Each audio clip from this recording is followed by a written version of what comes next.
This year, our 12-inch Star Wars line gets a little bit of an evolutionary step forward. We are really developing ways to approach the 6-scale stuff that we had never really thought we were going to get into when we originally started this process. We're going to be hitting a lot of other characters that I don't think people are expecting us to do. There's going to be some really big ones and some really small ones. What I see developing beyond that with the bounty hunters getting rolling and IG-88 is amazing. We started with Empire Strikes Back, the actual set piece that IG-88 was. With that design, we went in and really tried to kick up his articulation. This has been a big test of our designers and our engineers and developers to bring more sophistication to the development process and amp up sort of the end result. This piece has got articulation galore. You can pose it in all manner of action poses that actually kind of make sense and look like the character has some real animation.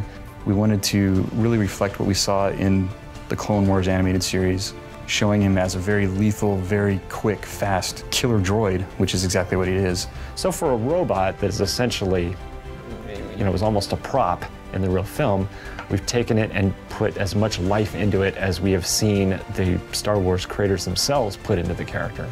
So I think people are going to find that this is a really exciting kind of next step to what we're doing with our 12-inch product. The way things are developing for Star Wars 12-inch is definitely fun for the folks within Sideshow as fans and as developers. We've given ourselves a little bit of freedom to develop beyond the buck body and beyond the basics to tackle some of the characters that we've wanted to do for a long time.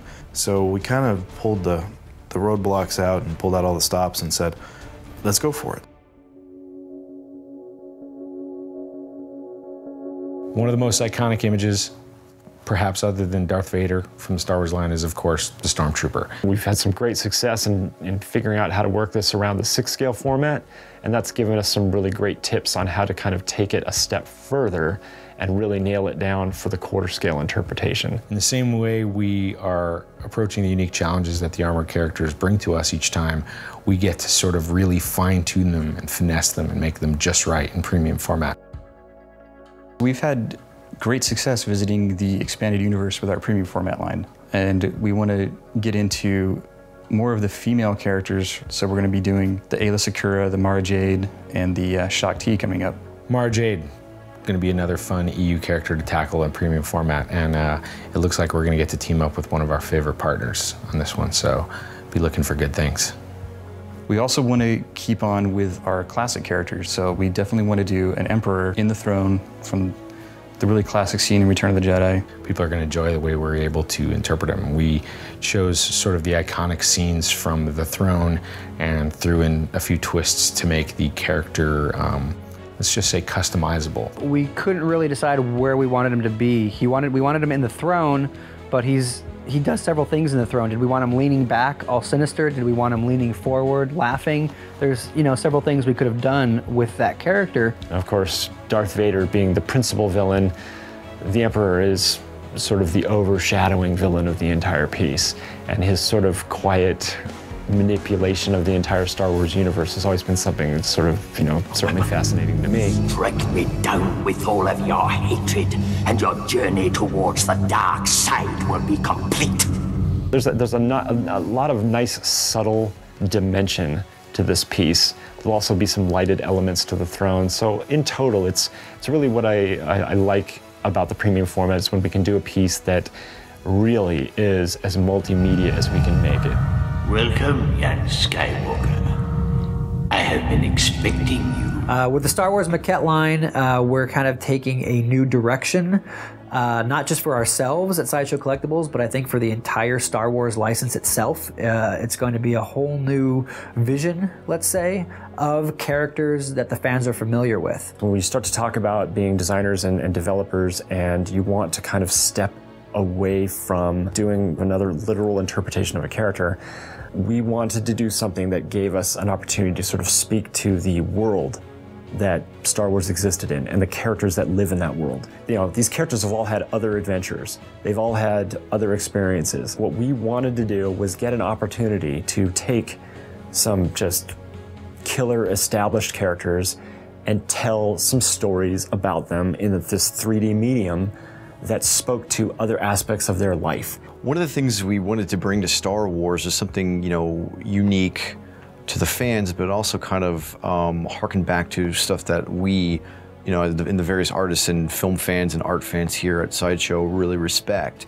And that's some of our favorite artists, be it director, painter, some of their influences they had in different media.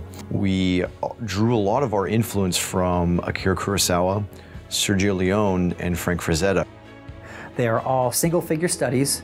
They're all single figure statuettes. And basically what they are is visions of the characters that you know and love in a way that you've never seen them before.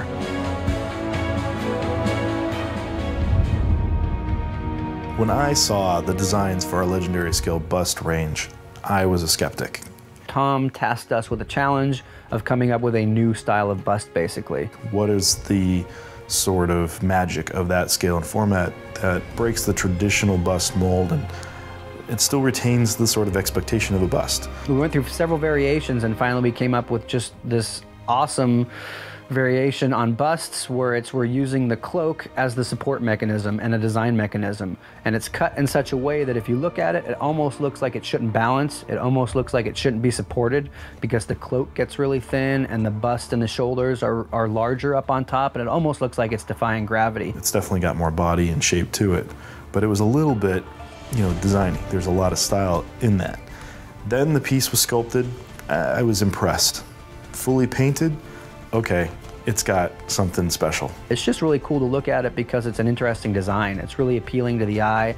It kind of makes you want to turn the piece around and look at the whole piece because the cloak flows all the way around. As a cohesive line, seeing all that sort of same style within the Jedi and Sith sort of character range is really going to be impressive. Everything is fair game, and I think we have more stuff than people are probably anticipating under development.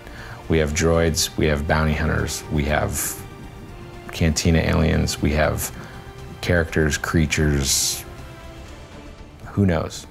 Some of the stuff is so big that it's going to make Jabba's palace look small.